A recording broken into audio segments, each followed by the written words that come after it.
Damos la bienvenida al economista Marco Flores, secretario ejecutivo del Foro de Economía.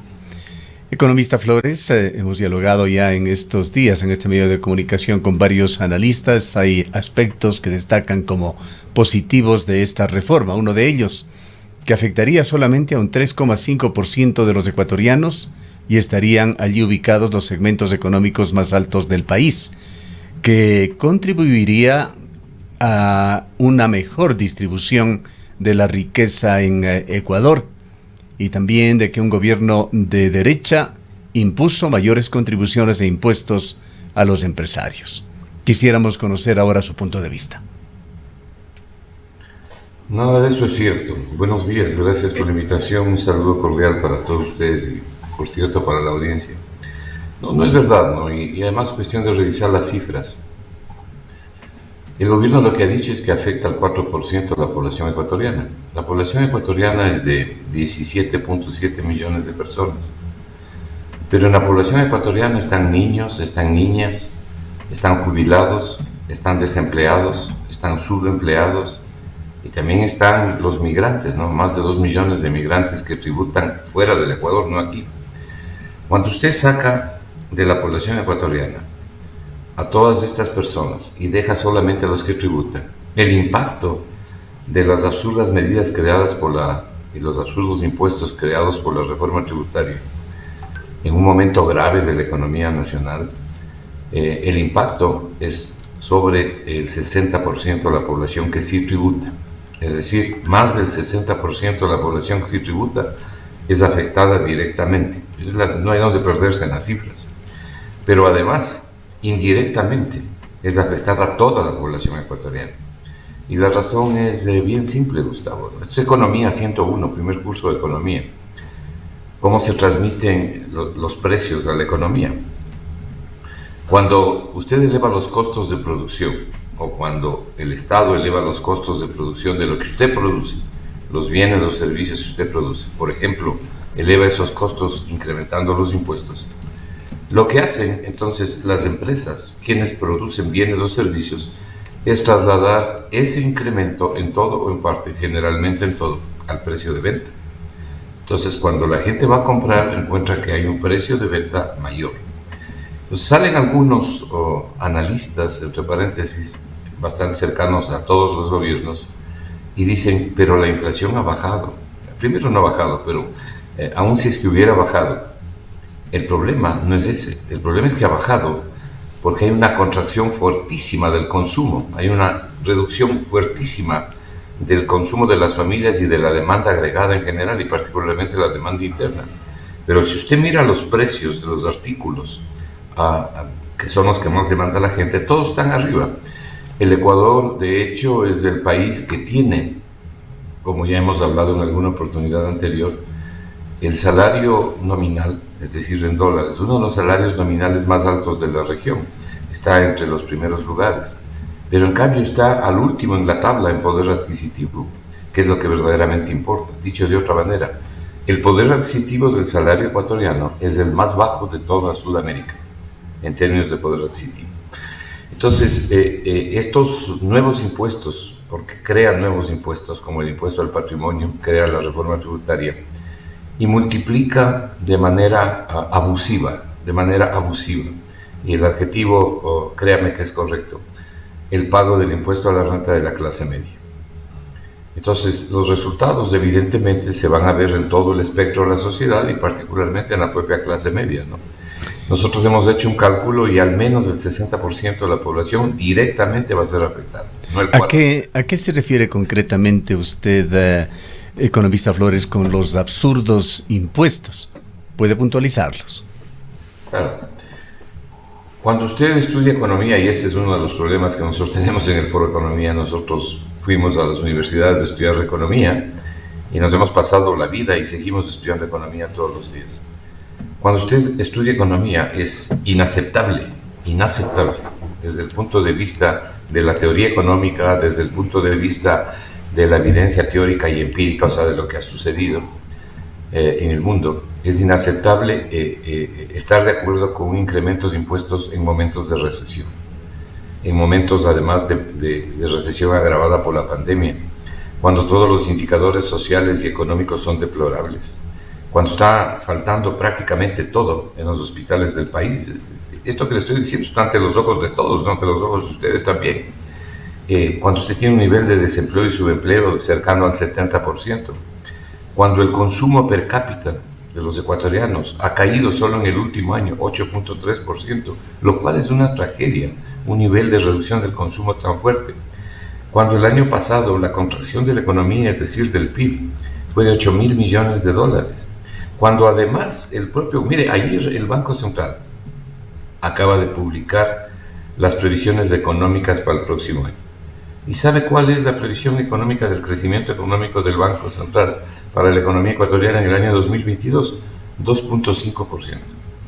Con eso no arreglamos nada, porque para poder crear empleo neto, el Ecuador al menos requiere del 4%. Y si usted quiere reducir pobreza, requiere al menos un crecimiento anual al menos del 5%. Con eso no arreglamos nada. Pero lo que está sucediendo es que el Banco Central sigue acumulando reservas con plata que viene de deuda externa y de instituciones públicas, aparte de los bancos privados, y de instituciones públicas que no tienen para, por ejemplo, comprar las medicinas, que no hay para obra pública, que no hay dinero para reactivar los motores de la economía ecuatoriana como el de la construcción. Vea, esta reforma tributaria, entre las cosas que crea, es un impuesto no solo al patrimonio, sino un impuesto a la plusvalía. Yo les invito a que ustedes lean el artículo 42, inciso 3 de la ley publicada.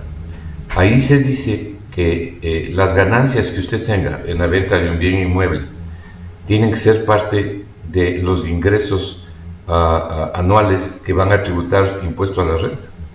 Es decir, si usted compró un terreno hace 10 años en $100,000 y lo vende en 150,000, los $50,000 pasan a ser parte de los ingresos sobre los que tiene que tributar, encima de eso, con una tabla de tributación realmente abusiva. Y luego, en la disposición transitoria 15ª, le dan un plazo y le dicen, le vamos a dar 5 años. Si no ha vendido en 5 años, qué pena, pero tiene que pagar el impuesto. Ese es un impuesto a la plusvalía directo. Ahora, el impacto que tiene eso en el sector de la construcción, en el sector inmobiliario, es enorme. Recuerde usted lo que pasó cuando el expresidente de la República, Correa, anunció, pero no lo llegó a poner, anunció que se iba a producir un impuesto a la plusvalía. El impacto gravísimo y negativo que tuvo, y todavía están los efectos sintiéndose en el sector de la construcción, en el sector inmobiliario. Bueno, la gente de Quito se levantó, aparecieron con unas banderas negras y el presidente de la República dio marcha atrás. De manera que estas son cosas absurdas en el momento más crítico de la economía ecuatoriana, cuando recién la economía está queriendo medio alentarse un poquito. Pero no solamente es eso, ¿no? Sino que el nivel de pobreza que se suma a todos estos indicadores que le digo es terrible en el Ecuador. Mire, yo acabo de leer un nuevo reporte de UNICEF en que le exhorta al gobierno, casi pidiéndole piadosamente, y le invito a que lo lea, Gustavo, porque los ecuatorianos deberían leer lo que está diciendo UNICEF, una institución internacional que está preocupada por los niños en el mundo. Le dice que al gobierno le exhorta a invertir $2.600 millones, le dice, y al fin y al cabo le dice, no es mucho dinero si se considera que es para salvar la vida de más de 700,000 personas que están en un nivel de pobreza descomunal inédito, sobrecogedora. Eso dice UNICEF. Pero además señala que 1.100.000 personas pasaron solo el último año de la clase media a la pobreza y que 3.100.000 niños están gravemente afectados por pobreza. Entonces está pidiéndole al gobierno que invierta, que genere inversión social pública, fundamentalmente para ayudar a todas estas familias a salir de esta miseria que ellos dicen que es verdaderamente sobrecogedora, y que las familias que eran pobres antes de la pandemia ahora están muchísimo más pobres después de la pandemia y en situación crítica, eso dice UNICEF. Pero luego, como si eso fuera poco, está la última publicación del INEC del mes de octubre. ¿Qué dice el INEC? Bueno, ya sabemos las estadísticas del nivel de desempleo y subempleo. Prácticamente 70% de la fuerza laboral está desempleada o subempleada. Pero el nivel de pobreza es sobrecogedor. Y ahora último, para mayor desgracia, señala que el ingreso laboral promedio de los ecuatorianos, que en enero fue de $404, se ha reducido a $289 en el mes de octubre, al mes de octubre de este mismo año. Es decir, en pocos meses ha caído un 28%. Esto quiere decir que el impacto sobre los trabajadores es de 28% sobre su salario. En estas condiciones, aparece el ministro de Finanzas para proponer nuevos impuestos y para incrementar el pago del impuesto a la renta. Por eso le digo, esto es cerrar los libros de economía, romperlos, porque la economía le enseña justamente lo contrario. Los países han salido, y el mundo ha salido de las grandes crisis de recesión, de contracción económica como las que tiene el Ecuador, poniendo dinero en la economía, no sacándolo, poniendo dinero, reduciendo impuestos, reduciendo aranceles, aparte de que los impuestos excesivos y los aranceles excesivos lo que han hecho es romper la competitividad en el Ecuador. El Ecuador no tiene una producción competitiva, es carísimo todo lo que se produce en el Ecuador. Economista. Pero aparte de todo esto, hasta anteayer habían 194 países en el mundo, hay uno nuevo que se acaba de sumar. Bueno, hay 195 países en el mundo. De los 195 países en el mundo, mire, esto es algo que yo lo vengo diciendo desde hace 3 semanas, y veo que está siendo replicado esto con frecuencia. De esos 195 países, solo 6 países tienen impuesto al patrimonio. ¿Qué pasó con los otros 189? ¿Están locos? No, no están locos. El impuesto al patrimonio es uno de los impuestos más perversos. Y se dice que esto es para ayudar a los pobres, pues los pobres están peor que nunca. Entonces, siempre se dice esto es para ayudar a los pobres, pero la realidad es otra. Entonces, si no estamos viendo lo que está delante de nuestros ojos, no vamos a ver nada, ¿no? Economista Flores, muy buenos días. Otro de los temas que ha sido motivo de debate y de polémica es, en el contexto de esta ley que entró en vigencia por el Ministerio de la Ley, esta posibilidad de regularizar los activos o los capitales con el servicio de rentas internas de manera totalmente confidencial, pero además con tasas inferiores aquí en Ecuador en comparación con lo que hacen países como Chile, Argentina, que las tasas son mucho más altas, pero además todo esto se da en un contexto que también ha sido motivo de debate en todos estos días, las más recientes delaciones de los Pandora Papers. A ver, yo creo que en este tema de que regresen los capitales que no están registrados en el Ecuador, hay una enorme exageración. Prácticamente estamos diciendo, aquí se va a apoderar del Ecuador el narcotráfico, los delincuentes internacionales, en fin. Mire, en los países que han llevado adelante estas leyes se conocen como la ley del blanqueo, por ejemplo en Argentina, que usted menciona. Me parece que fue en el año 2016, sí, en el año 2016, cuando era presidente la señora Kirchner, que introdujeron esta ley para el retorno de capitales. El resultado fue un fracaso. Pues la gente no trae la plata, ni va a pasar eso en el Ecuador. Es decir, aquí puede tener usted un 3% de impuesto para traer la plata, o puede subirle al 5 o al 10, o puede bajarlo al 1. Tenga la seguridad de que no van a venir los capitales que se está diciendo. Punto número 1. ¿Por qué? Eso ha ocurrido en todos los países que han introducido este tipo de medidas.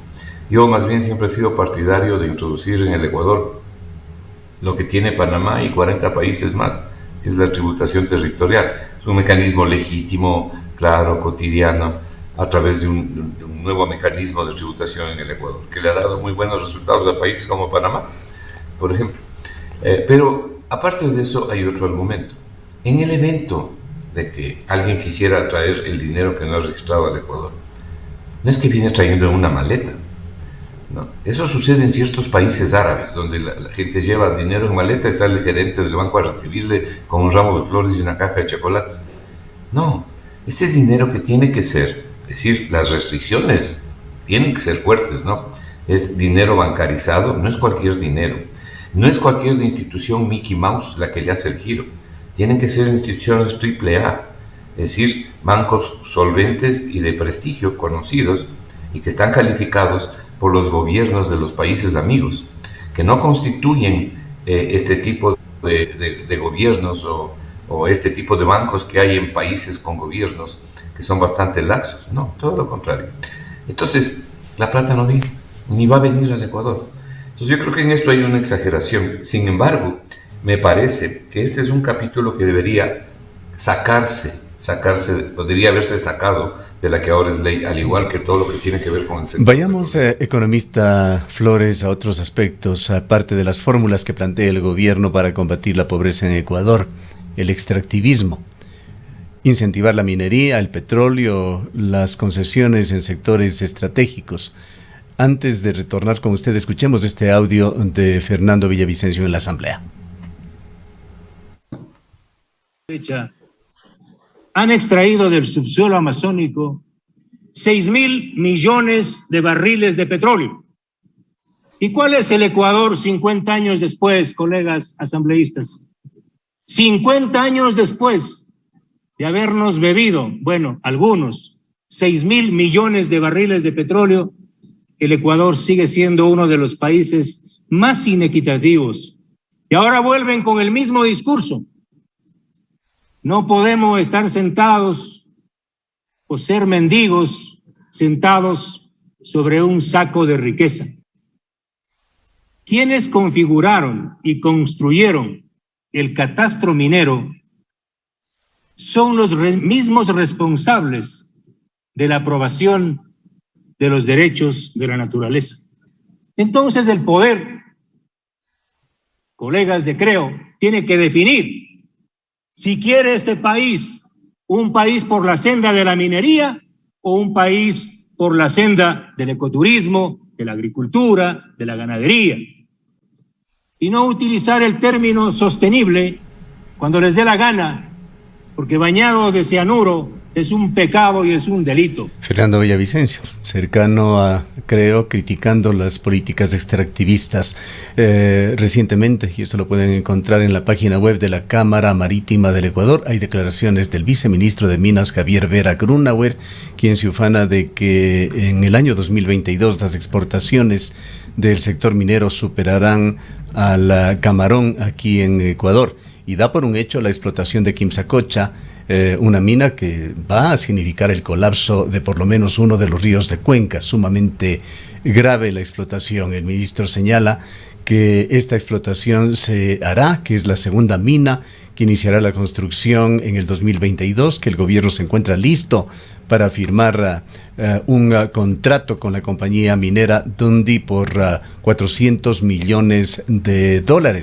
Lo dice sin ambajes cuando sabe él que la situación jurídica no es clara, por decirlo menos.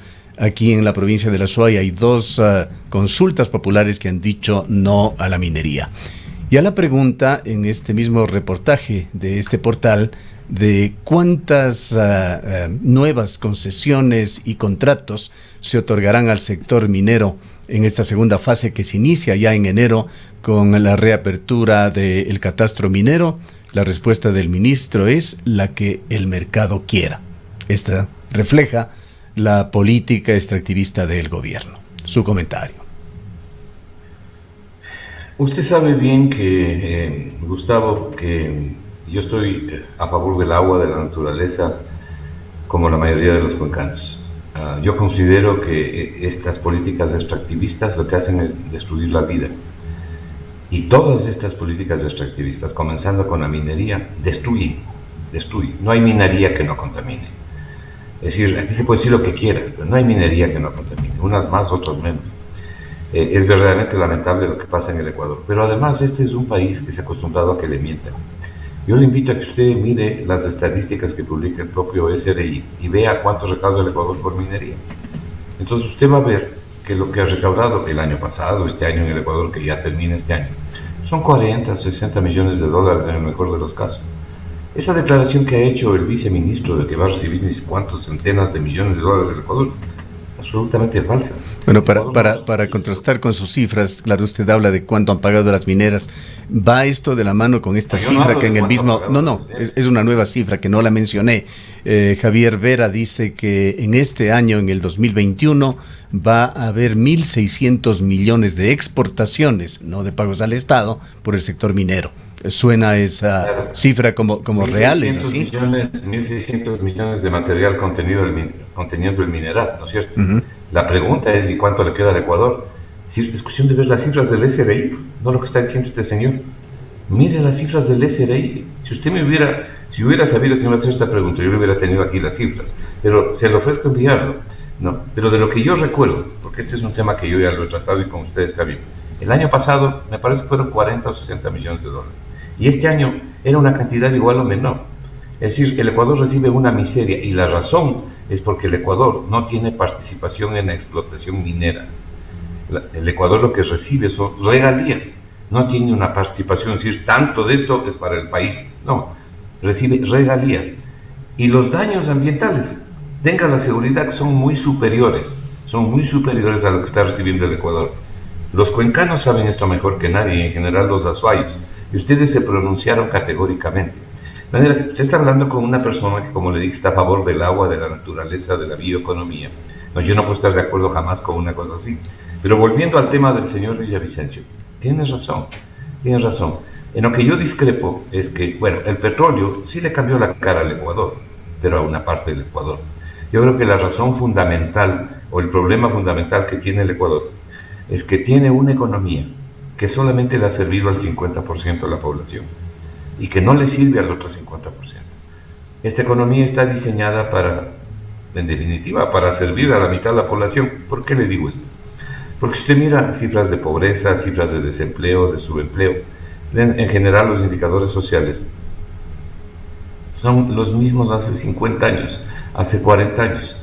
Hoy, como nunca, desde el gobierno del señor Moreno, se han elevado las desgracias, y peor aún con la pandemia.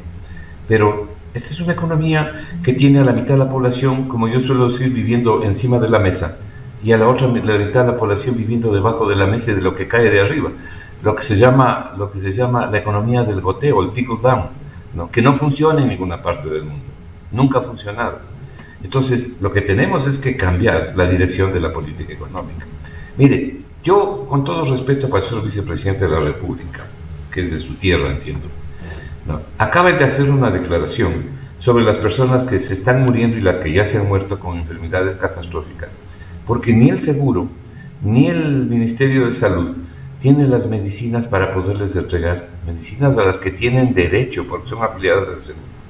Mientras tanto, el ministro de Finanzas está feliz y el gerente del Banco Central están felices diciendo que la reserva monetaria ya ha llegado a 8.300 millones de dólares. Entonces, el señor vicepresidente dice, esto se soluciona con diálogo. Esto se soluciona con diálogo, pero con la plata. Para que nunca falten las medicinas. Lo que pasa es que están acumulando los recursos en la reserva para subir la cotización nominal de los bonos, para poder pagar los bonos y tener cotizaciones altas. Eso es lo que está ocurriendo aquí. Ahora, no lo queremos ver, pero está delante de todos. Mire usted una cosa. La caída de la inversión pública para el año, ya no solamente para porque este ya termina, pero si usted toma el presupuesto de la República aprobado para el año 2022, aprobado también por el Ministerio de la Ley, ¿no? Porque la Asamblea no lo aprobó. ¿Qué es lo que dice respecto de la inversión, el plan anual de inversiones del presupuesto general del Estado? Dice que se va a reducir en el 2022 de 3.800 millones que tenía en el año 2021, se va a reducir a 1.800 millones, o sea, a menos de la mitad. Pero el problema es que ni esos 1.800 millones llegan, como no llegaron los 4.000 millones en este año. Y el problema adicional es que esa misma inversión en el año 2012 era 14.000 millones de dólares. Entonces lo que ha venido es destruyéndose todos los años. Por supuesto, nunca como en la época en que llegó el señor Martínez al Ministerio de Finanzas, que literalmente destruyó la inversión social pública, dizque para poner la casa en orden.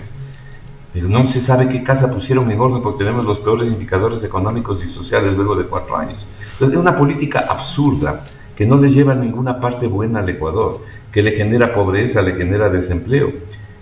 Es cuestión de ver lo que está haciendo Colombia, cómo está despuntando bien la economía, a pesar de que tienen un déficit este año de 8.9%, el próximo año va a ser de 7%, pero en este año Colombia repunta más del 9% de rebote económico, y en el próximo año van a tener un crecimiento real superior al 4%, y sin embargo tienen un déficit alto. Lo que están haciendo los colombianos es cubriendo el déficit con crecimiento económico. El Ecuador quiere hacer esto cubriéndolo con deuda y masacrando literalmente la inversión social pública. Es un camino absolutamente equivocado. De manera que yo estoy de acuerdo con lo que dice el asambleísta o el diputado Villavicencio en los términos en que le acabo de explicar, Se requiere un cambio sustantivo de la política económica, Gustavo.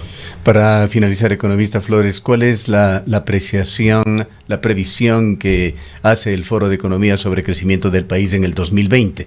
Hay cifras que usted ha mencionado del Banco Central del orden del 2,5%. Consultores de Citi el día de ayer acaban de dar una cifra de 1,5% para Ecuador. Bueno, no hemos hecho todavía la del año 2020, la nueva del año 2022, hemos hecho algunas en el pasado, pero nosotros suponemos que va a estar siempre bajo el 3%, ¿no? Bajo el 3%. Ojalá por lo menos se tenga el 2,5%, pero yo quiero recalcar algo, ¿no? La gente no tiene por qué ser experta en economía, pero usted aquí en este país, para poder generar empleo neto, ¿qué quiere decir empleo neto? Empleos nuevos menos los empleos se destruyen, lo que queda es el empleo neto. Para poder generar empleo neto, este país requiere crecer al menos al 4%. El Banco Central nos ofrece el 2,5%. Y usted quiere, aparte de generar empleo neto, reducir pobreza, y la pobreza le pega a más del 50% de la población ecuatoriana. Si usted quiere además hacer eso, tiene que crecer al 5%, es decir, esto es la mitad. Tome en cuenta que la tasa de crecimiento poblacional del Ecuador está alrededor del 1.6, 1.7. Casi se está llevando ese crecimiento.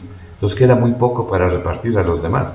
Por eso se sigue incrementando la pobreza, por eso tenemos un nivel congelado de desempleo y subempleo, por eso tenemos un país donde la plata no alcanza.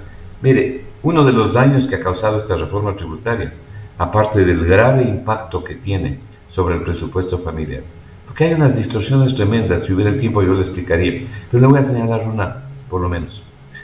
Estamos vísperas de que el gobierno fije el nuevo salario básico unificado. Mi criterio es, como ya le he dicho en el pasado, Gustavo, es de que en este año el salario básico unificado, y no de gana, ¿no? Si hubiera tiempo, en algún otro programa le puedo explicar de dónde vienen las cifras y los cálculos. Mi criterio es de que el salario básico unificado no debe ser inferior a $425 en el año 2022. Ahora, ¿qué es lo que pasa? Mire el daño que causa esta reforma tributaria. Las empresas y los empresarios, con justa razón, le van a decir al gobierno: oiga, señor gobierno, sabe que hasta marzo del próximo año hay que pagar 3 impuestos. El impuesto que usted acaba de crear al patrimonio es un impuesto absolutamente dañino sobre la inversión, no solamente sobre las personas. Nos queda ya muy poco tiempo, economista. Tiene que pagar el impuesto al patrimonio, tiene que pagar el impuesto a la renta de este año, que se paga hasta marzo del próximo año, ¿verdad? Y por si fuera poco, usted les quiere decir, y los impuestos de la famosa ley de simplificación, 3 impuestos. Entonces, le van a decir cómo quiere que suban los sueldos. Bien, gracias. Gracias por habernos acompañado. Lamentablemente no tenemos más tiempo, economista Marco Flores. Habrá pronto otra oportunidad. El economista Marco Flores es secretario ejecutivo del Foro de Economía.